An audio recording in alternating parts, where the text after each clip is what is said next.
and welcome back to the Riri Show. I am here with some trading and exchange talk for you today. I have the co-founder and COO of Polkadex, a fully decentralized peer-to-peer order book-based exchange on Polkadot. So he is here with me today. Please welcome Deepansh. Thank you, guys. Thank you, Riri, for having me as well. It's a pleasure to have you. Thanks for the invitation. Really looking forward to our conversations.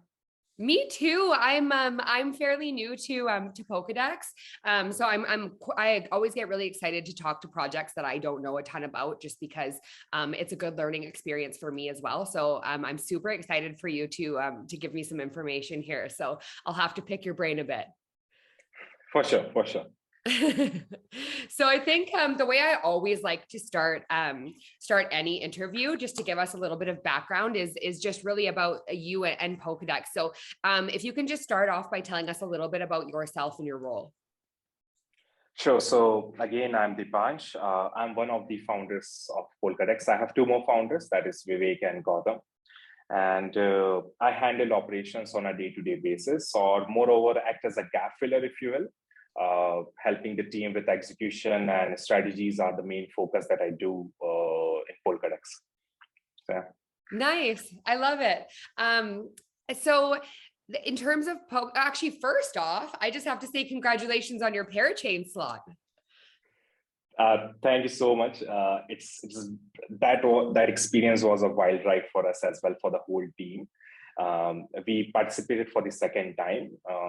So many lessons learned from whatever we had in batch 2, and we improved it, received a lot of community feedback and optimized it, and came back in batch 3 with a hope. And I still miss that feeling, when we were announced as a slot 16 winner. It's a one-time thing, right? Once every 2 years thing for us. So it's been really crazy, considering that we received roughly around 973,000 DOT. That really shows that not just Polkadex community, but Polkadot as an ecosystem has real trust in us and has been supportive so far. And surprisingly, most of these contribution came from the retail DOT holders. That definitely means that there's a trust, and I'm really excited that once we release our product down the lane, right now is in the testing phase, they will be very excited to test it out. So it's been an amazing experience for us, and I hope everyone building on top of Polkadot, participating in the Parachain wins. Everyone is a winner. There are 100 slots, so most of the great projects building right now who are not under the radar or maybe visible right now, I hope everyone wins and have this experience. So it's really amazing. Still, we get the goosebumps of, okay, finally we made it happen. So I hope for the same for everyone. So yeah. I can imagine, I think too, when you've been working so hard on, all the background stuff and, really putting yourself out there, and then to just feel that community support too, and just know that, to have that security and just know that it happened, that must have been exciting for your team. I always think about that when somebody wins a Parachain slot. I'm like, ooh, it must have been a party. Absolutely. We cannot quantify it, but with the way we succeeded and the response we were getting was really supportive. And irrespective of whether we won in slot 16 or not, we settled ourselves by saying okay, we expected this thing, we overshooted by it. So it's really amazing. So yeah. Yeah, absolutely. Oh, that's incredible. I love hearing that. So can you just briefly intro us then on, what even, tell us a little bit about a peer-to-peer exchange, or what it means, and the main idea behind Polkadex. For sure. So I will try to put that in layman's term, just to make sure that it's much more clearer for the audience as well who are listening right now, or who will listen when the recording happens. Peer-to-peer exchanges, or more of a transactions, happens between two individuals without having a third party as an intermediary. So what happens is basically you have a third party, but as a facilitator, nothing more than that. They just facilitate those transactions. They don't interfere or manipulate those transactions happening in real time. So peer-to-peer have been our go-to for DECENTRALIZED so far. It's been really playing good with the way that market has shown its real inclination to a peer-to-peer transactions. We believe this is something is a go-to for down the lane as well. So, okay, awesome. So So like, how did the idea then come about for Polkadex? Like, I know, obviously, peer-to-peer exchanges exist and stuff, but for your team to start building, like, what was really the starting point of the idea? Like, where did it come from? Sure. We saw a gap between sexes and dexes, central exchanges, and the dexes being the decentral exchanges. That in sexes you have this amazing trading experience, right? You can trade. It's very simple to use. You have all the things that is available as you being a trader to use out there. So sexes, we consider them as a great experience, high trading performance platforms. And DEXs, you have this non-custody where you don't have to give out your custody and still being able to trade. So we saw a gap between these two and tried to bridge that gap by creating a value being Polkadex itself, where we are catering, we are not competing with sexes and dexes per se, but moreover creating a market for people who really want to trade seamlessly, just like how they do in sexes already, but without losing the custody of their assets. So it's more of a choice that you have right now. It's not something of an option, but it's a choice. If you want to have all the features, all the financial tools built on an exchange, be it more than spot trading, be it more than leverage, margin, future options, all these derivatives as well. And though you don't want to give up your custody of your assets, neither maybe in the future, neither giving the custody of in the hold of your KYC details as well. So Polkadex will be catering to those market. Though we are aware that just by building an exchange, you don't build an ecosystem around it. And to have those velocities and to build a community around it, an exchange is not just enough for that. So we realized that, I believe in April 2021, and we came up with an idea of having Polka IDO. That is a second product that we have going along with the Polkadex order book. The benefit of IDO platform is for projects, it's really hard to raise round in a regulated environment. So, and again, it's more of a manual work they have to do, right? And if you mess up anywhere during the process of raising capital, it's like a hellfire from there. So we created a Polka IDO where it's on chain. Most of the things are on chain, and community is the one who kind of are the maintainers of it, and where projects will be able to raise capital and then do direct listing to our order book. So it's a one-click solution from raising your capital to getting listed. And just our first, of course, building top of Dot ecosystem. Down the lane, we have already built, right now it's in the testing phase, the bridge. So that bridge allows us to be cross-chain interoperable, not just Dot ecosystem, but we will be able to share liquidity with other ecosystem as well. And hence creating a go-to, not just product, but a go-to exchange for all things related to finance, trading, and everything. So that's the Polkadex as an overview. Amazing. So I really like that you actually mentioned community and took that into consideration, because community is such a big part too, right, of success. And I think, you know, Polkadot already has such an awesome community, but to be able to kind of rally that together for your project is important. So I can see the integration of IDO and what, you know, what you guys have done there. So that's amazing. Why? And it's just a positive sum game for most of the community, because just to add on to there, it was really amazing, and it was such a a great observation where there's no competition in the Dot ecosystem, right? Everyone wants to add value, and you can never find it in any other ecosystem to that extent that we have seen in the Dot Sama as a whole. So it's really amazing that you just don't work on your own product, but add value to other projects as well. Because for just give an example of a crowd loan, we participated with already existing parachains, and soon going to be that are Equilibrium, Bifrost, Parallel Finance. They have been so supportive, and their community as well. So that really reflects that you're not just building for your own community, but for others as well. So it's amazing to see how it's going. Yeah. 100%. I'm actually talking to Bifrost in a couple of weeks, so it'll be fun to touch base with them. But yeah, absolutely. And that's one of my favorite things about the Polkadot ecosystem too. I think is just it's not a competitive space. It's really collaborative, so collaborative, and not even collaborative within our ecosystem, but it doesn't even necessarily compete with other ecosystems. It uses tech to push itself forward and community to push itself forward rather than compete with other, blockchains, ecosystems, et cetera. So that's a really unique part of Polkadot. That's what I really like about it. And speaking about that, so, I mean, you kind of already answered this, but I don't know if you have anything to add, is why you ultimately chose to launch on Polkadot. Was that part of it, or? Right, so there are two parts of it. First of all, Dot ecosystem is built by the Substrate framework itself. So the ideology behind it lies under the technology stack that Dot ecosystem has given so far, and in an open source format.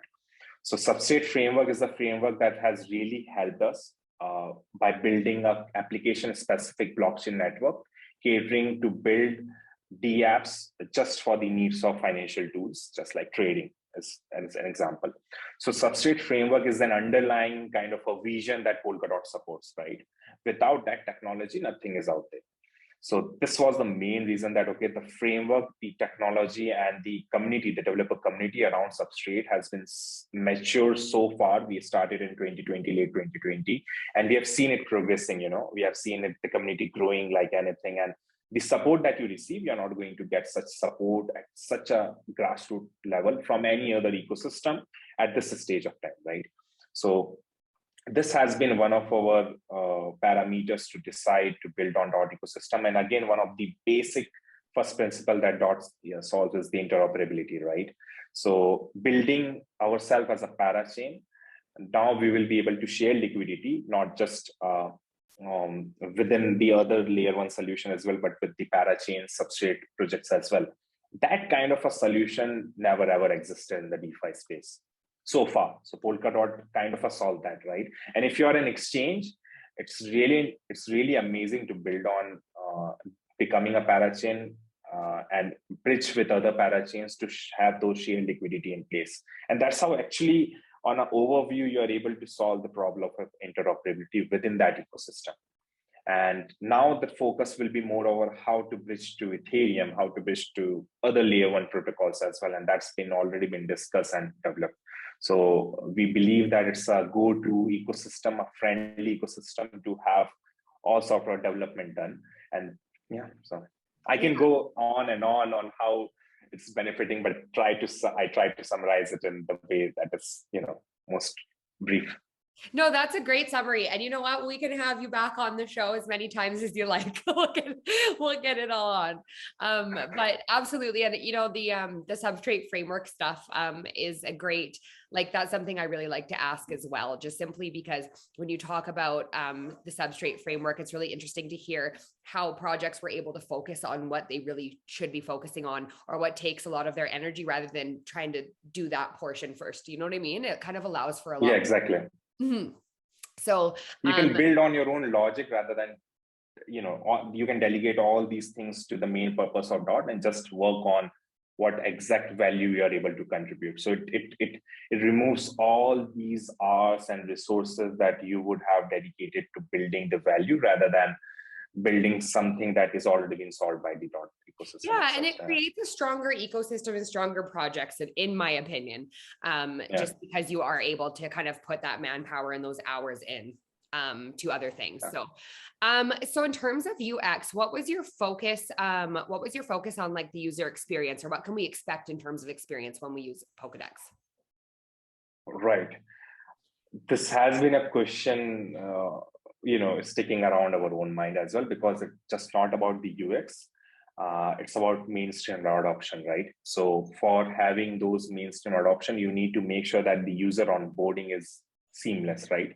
Where you're able to onboard user, you have to be trustless. They don't need to trust you, or they don't need to trust you because you saw an advertisement on somewhere, right? So they should be a trustless factor, right? On top of a trustless factor, you need to make sure that the experience of onboarding and having those system in place so that there's a retention, there's a confidence for them to actually do trading.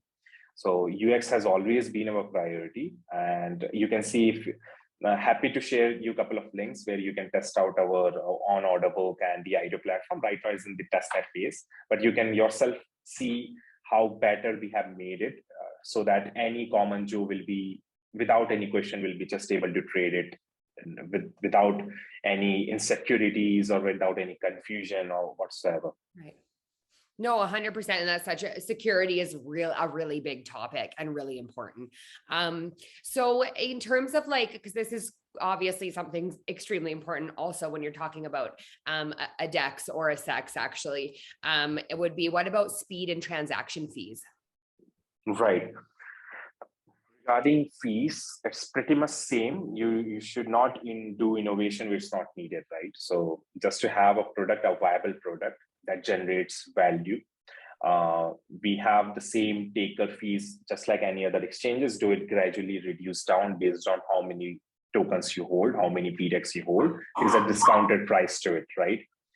And other than that, in our crowd loan, we distributed 1,000 NFT. If you are a holder of that, you can get up to 50% discount on trading. So we are going to create such solutions where people don't, it's going to be not just competitive, but it's going to be very friendly for people to actually trade and test it out. So there's no market maker fees as well, 0% market maker fees, and all there is the taker fee that significantly reduces down as your token holding increases, the PDEX token holding increases. Awesome. And actually, we are going to talk about the PDEX token as well in a little bit here. But still kind of in this bubble, is as we talk kind of like adoption and you know, as the population grows that's coming into crypto, how easy is it? Because this is, you know, when somebody's starting their first transactions or their first investments, they're often starting with fiat, obviously. So how easy is it to then take fiat to your exchange? Right. So fiat payments or fiat infrastructures are very easy to integrate in a regulated exchange, right? There are many fiat. We already have a fiat on-ramp partner, Simplex, that are already providing fiat on-ramp and off-ramp for our own tokens right now as we speak. But having those payment providers to be integrated in our order book, you have to be regulated to a certain extent, right? So fiat, having those fiat transactions is going to be as simple as you do in central exchanges already. Though for us, the steps that we have to take to make sure that those integration happens is right now we are in process of obtaining license from the Estonian government, crypto exchange license that will allow us to cater to almost more than 150 countries in a regulated format. And once that happens, all these fiat on-ramp, off-ramp providers will be able to easily integrate with us.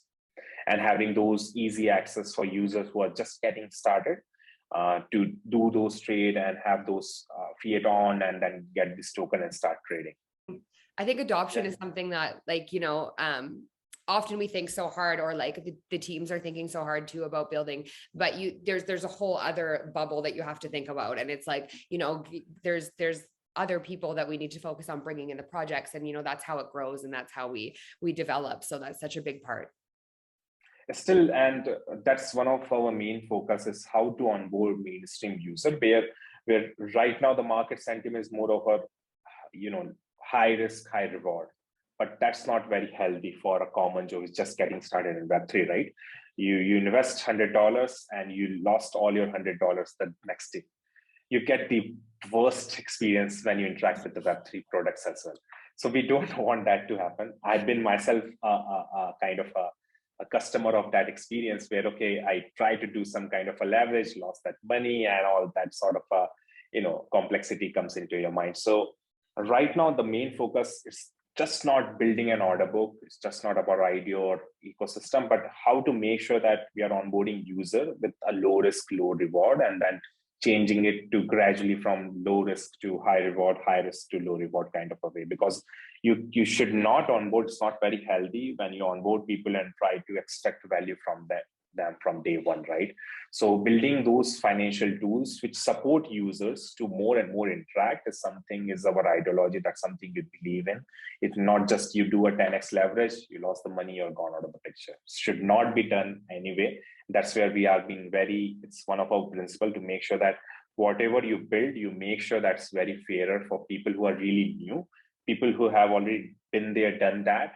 They're free to use all these financial tools, but people who are really new, they should be bounded with some features and gradually increasing that. So that's something that's always come to our mind to make sure that the interaction with all the Web3 products are healthier, not profitable. 100%. And I think, people, people outside of crypto too often have this, as I've been talking to them, often have this like image of, this get rich quick type mentality. And, that's, while that happens sometimes, it definitely does not contribute to longevity of a healthy ecosystem or a healthy project or a healthy community. So I think that's huge. Yeah, absolutely. Yeah. So what about KYC process? Is there one here? Good one. This has been one of the burning questions that we have received from the community as well. It's for some people, it's a turn on. Some people, it's a turn off. It's a pure sentimental kind of a way that where you stand and how you want to interact with the product. You can do a lot of innovations when it comes down to KYC because there are two parts of it, right? One thing is whether those KYC details are available to you or whether these KYC details are accessible to you. They are two very different things. And these are the two separation which decides whether you will leverage those details by selling it out somewhere or whether you won't be able to do that, right? So the long-term goal will be decentralized KYC. Let me just try to kind of, grasp that idea to our listener as well, as where as an exchange, you should never have the availability of those KYC details, only accessibility when you need it by the regulations, when they ask you for certain part. And it has to be done, and everything should not be gone through the Polkadex. You should have a chain where you put all these details. There should be a decentralized attesting to be done. So this is the ultimate goal that everyone should strive for. But the regulations have to grow and mature to accept those innovative solutions, because the KYC that right now you have almost everywhere is according to the regulations, right? You do a KYC, you store those data, and when I need you, you give me. No question asked, right? And that's not very friendly, to be frank. That's not very, it's something against the Web3 concept. Of course, 100% anonymity is not possible. The stage that we are in, we have matured from a phase where you cannot be 100% anonymous. You have to make sure that you comply with regulations. So we are still working with the regulations to come up with an innovative solution that is widely accepted, not just across Europe, but again, with all the other jurisdictions that have different, criteria to sorting out how the KYC should be done, right? So at the initial stages, we'll go with a standard deal of how it's been done so far, but closely work with regulations to make them aware that there are better solutions to how you can store KYC details, how you can access those details without hindering the privacy or without jeopardizing the details by an exchange or someone else. 100%. And, we were talking about kind of the nice thing about the Polkadot ecosystem is pushing each other forward. And it's kind of nice because as you're talking about this, I'm like, oh, I can see tech from different places that would come in handy here. So I'm sure that you guys have, I'm sure you guys have all sorts of partnerships. I'll ask you about that a little bit later, but that's what the awesome thing is like, each project kind of brings something. And as you're saying this, I'm like, oh yeah, I'm like, there is solutions and here. You don't have to build everything by yourself. Everything. Right? You can just share value by partnering, add value to each other. And that's how you can quickly grow and in a healthy way and a supportive way, right? And I think, and it shares and it also links communities together, which is kind of fun too. So I have one kind of tech question for you. What's interesting about you guys as we talk a little bit about tech is something unique to Polkadot is obviously we talked about earlier, the Substrate framework, and you guys are unique in the way that you use the abstract layer. Substrate abstract layer. That's hard to say. Right. Sentence. So can you tell us briefly about that? Right. So most of the the leverage that you can have from Polkadex is because of its technology stack, right? It has different multiple, technology that has been integrated in a way that it kind of fulfills what we say. That is 500,000 transactions per second, having this non-custody in place. So we have this trusted execution environment, DEE, which allows you to, the way that you should not trust exchanges, right? Because I've been myself seeing a lot of, the reason behind building this technology comes with an experience that you already saw in your real time. And that's how you try to improve technology, right? To make sure that this experience doesn't happen to someone else. Having those many exchanges like local exchanges are the custodian, right? Are the custodian, they can close their shop anytime they want and they're gone with your assets, right? So we build a technology where you don't have to trust it. On the same hand, you can see everything on chain to make that transaction happen. So we have this enclave which matches the transactions, right, through trusted execution environment, something developed by Intel. So in this framework, the transactions kind of fulfills and it's been channeled out to your blockchain. So that's why everything is settled inside an enclave and being channeled to the blockchain itself. So in nowhere in this process, you have to trust us. Everything is kind of visible and mathematically proven. So this is the crux of why we wanted to solve this problem. So this is how this layer kind of help us to achieve that. Absolutely. I love when you talk tech because these questions are obviously for people that understand tech a lot better than I do, but half of what you say sometimes I'm like, wow, that's a mouthful to talk about. Though I'm an operations guy. One of my founders is the guy who's the lead in developing all these, what I'm able to explain it properly. A lot of our time and efforts from late 2020 was dedicated in building those things that are possible and right now being executed in the testnet. So all cheers to the team that was behind building all this thing, and we being an enabler or a relayer to communicate and make sure that it's been done and it's been executed properly. Is kind of a team effort. It is a team effort, 100%. That's what it's about. Is kind of everybody brings something different to the team, which is very incredible. And I'm always mind blown at the tech side and the dev side because that's something so foreign to me. So that's always extremely impressive when I hear about that kind of stuff. Genius. So tell me a little bit about Polkadex fungible assets, or like what assets you support. All right. So the long-term future, right? The long-term future or the vision that we have is we envision a world of tokenized future. That means every asset sooner or later will be tokenized.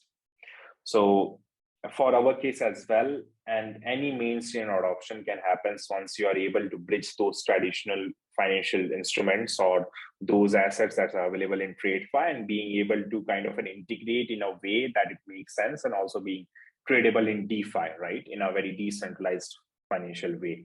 So fungible assets seems to be a go-to, not just for any exchange, but all the products that you have out there, not just an exchange, but be it lending, borrowing, or all sort of things. So what we plan to do is first this year, we plan to have given sufficient time, couple of months, to make sure that our products are stable and secure enough by running some bug bounty program where we ourselves as a project will welcome hackers to, hey, please hack our system, and we'll give you money for that.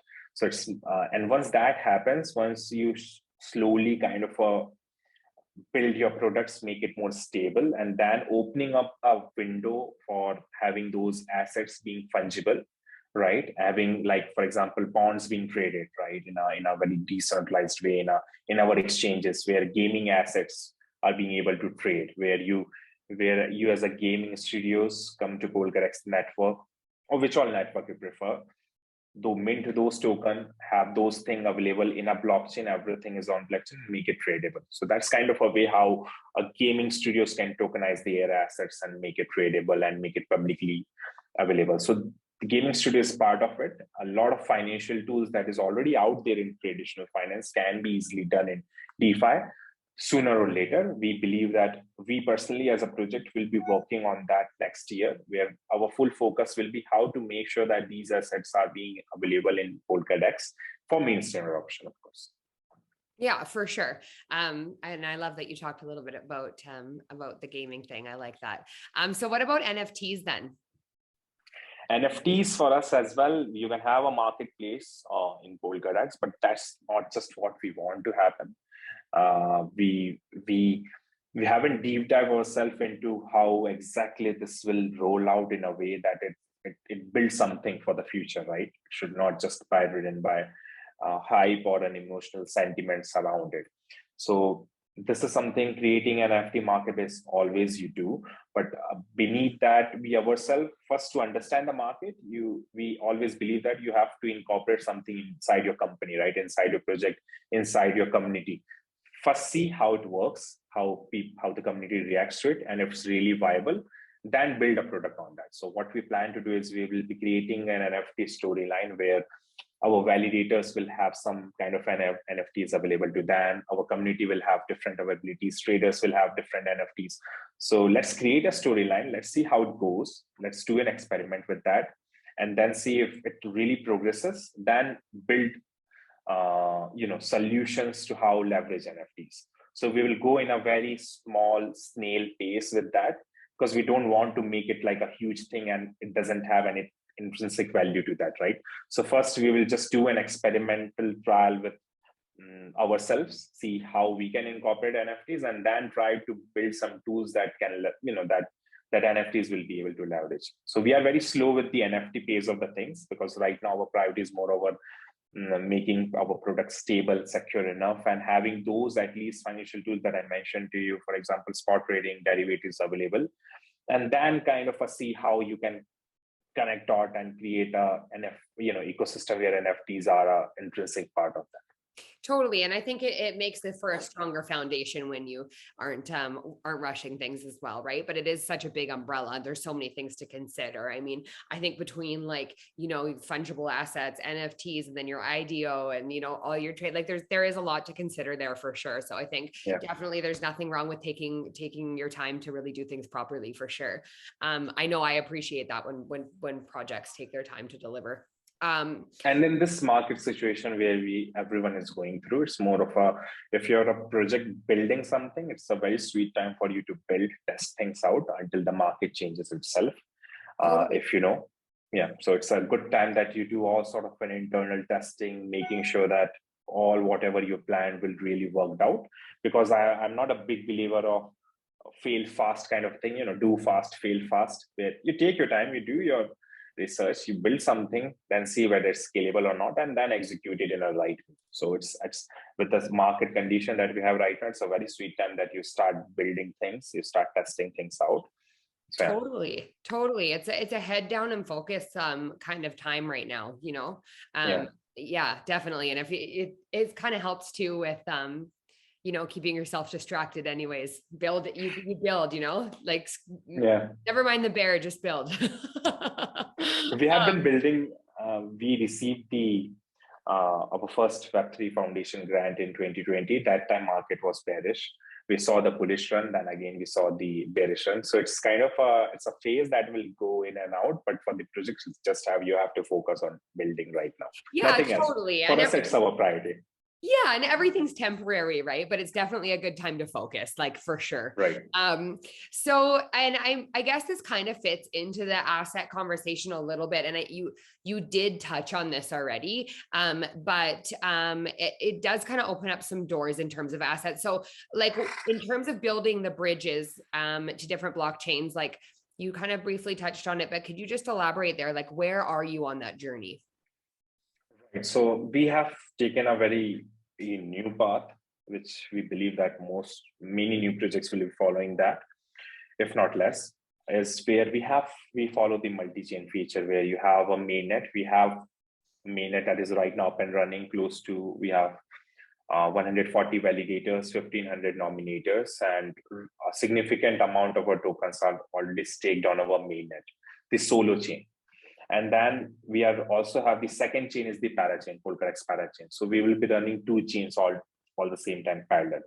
we'll be releasing all the products on the mainnet and do all sort of a testing that is required and release all the products on the mainnet, and then have Parachain for able to bridge liquidity from the DOT ecosystem, from the Parachain, and able to bridge data sets and bring to Polkadex order book to magnify the liquidity for all the other Parachain assets that are out there.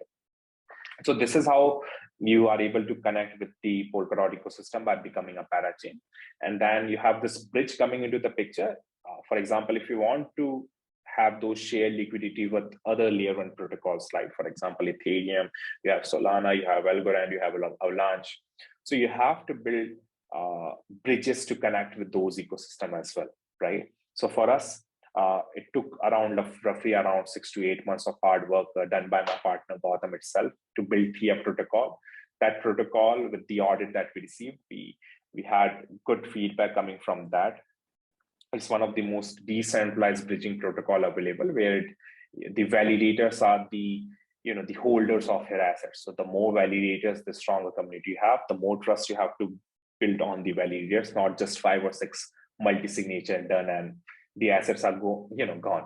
So it's more of making the security more decentralized to strengthen it.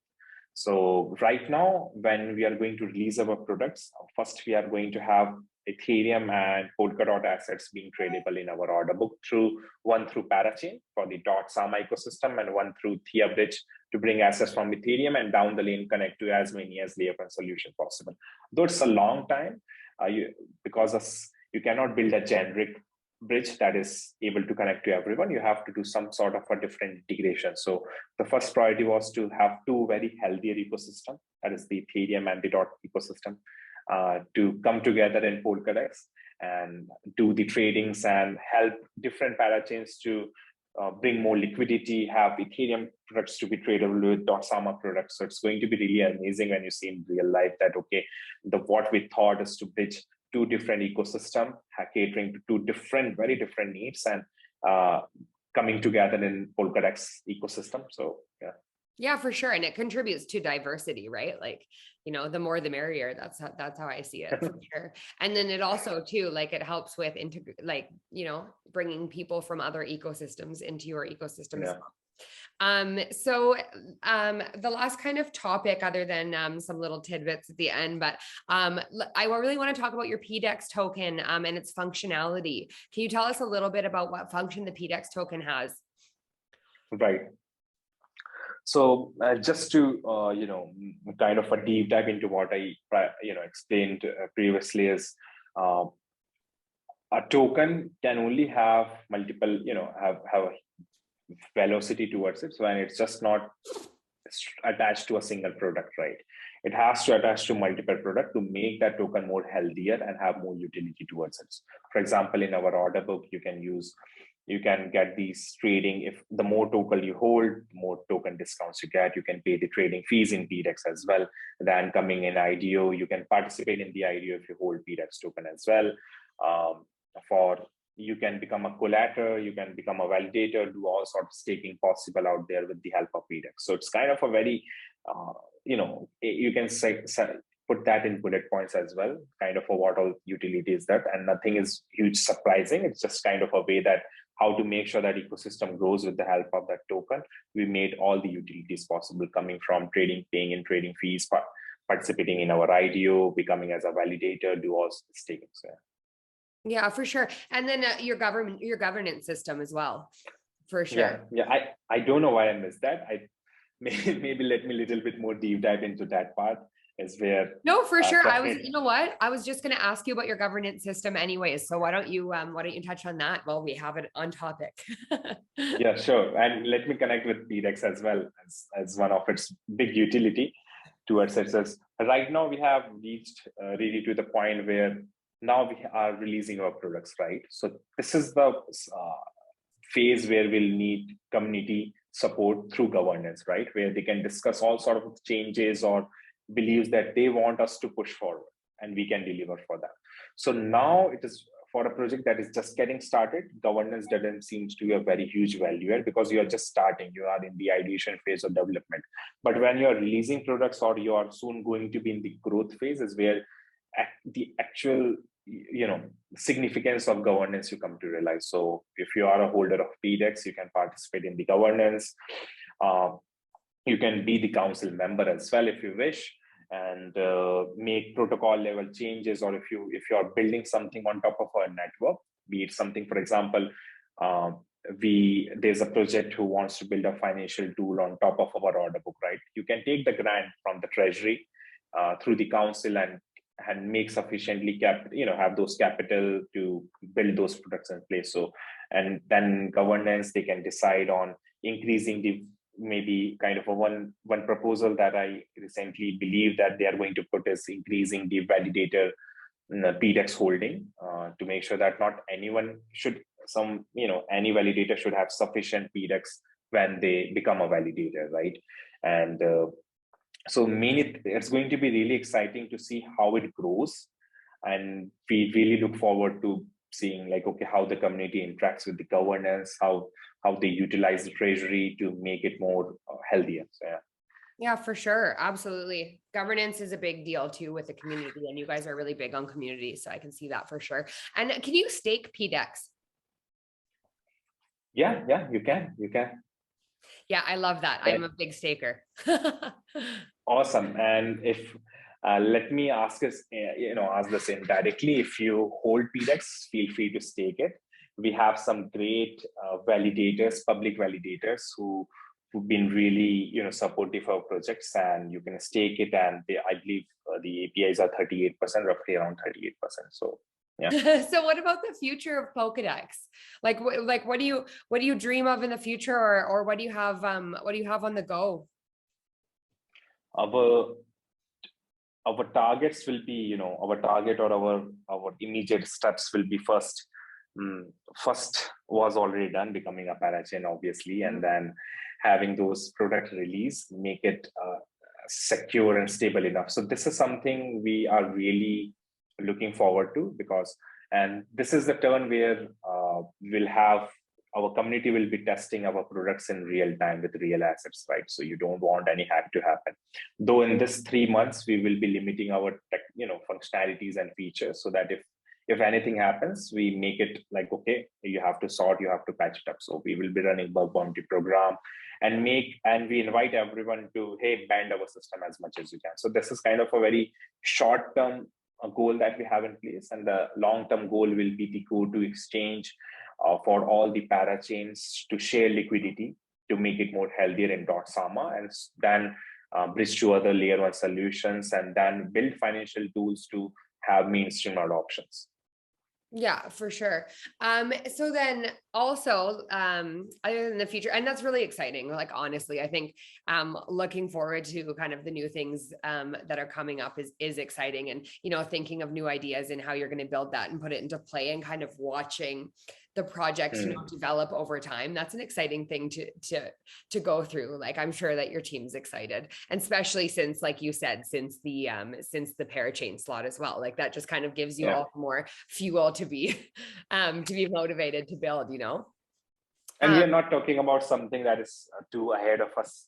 Already the products are in the testnet, and give it a 1 month of gap, it will be released in the mainnet. So this is something you will be able to see it very soon. And excited to have you test it out, by the way. Yeah. If you get the time, and if you're done from interviews or have some gaps, feel free to test it out. So. Would love to. We'll definitely do that. And then my last question before we conclude with some closing remarks is partnerships. You guys have, you've talked about being able to push each other forward through tech, and sharing different tech with other projects in the ecosystem. So who are you partner with, or who are you hoping to partner with? So a right time to kind of give a sneak peek that one more utility that you're going to see soon is having collateralizing PDEX to get AUSD, that is Akala's token. So we are soon going to partner with Akala for having AUSD being the default stable coin for all things .sama related. And then working with many different projects. We have already worked with Parallel Finance, for the crowd loan equilibrium, Bifrost, Sarah Network. So it's really exciting to see, because I'm a big believer of partnership and collaboration, because that's how you grow and build a network that will support you organically, not synthetically.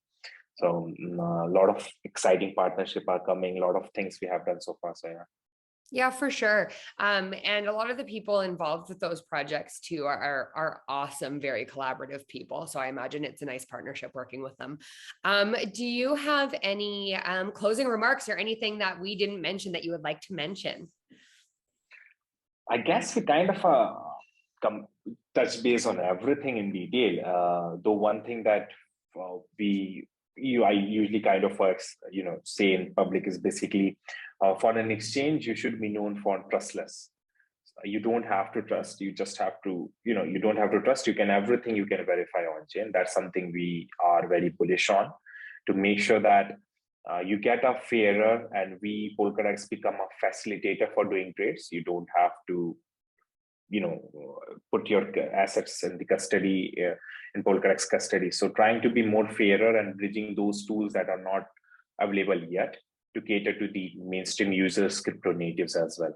And it's been such an amazing discussion to have with you, Riddhi. It's looking really forward to some more discussions and down the lane as we, release our products, and we want to sync again. So it's been really amazing. Thank you so much for having us. Absolutely. The one thing I absolutely love about this is circling back around, because I mean, the one thing that never stops for you guys is work and building and pushing forward. So I'm really excited. Hopefully we can have you back on soon too, and kind of, update over the next few months and see what's going on. But I will be in touch, and I appreciate you coming on the show and taking your time. So thank you so much. Thank you.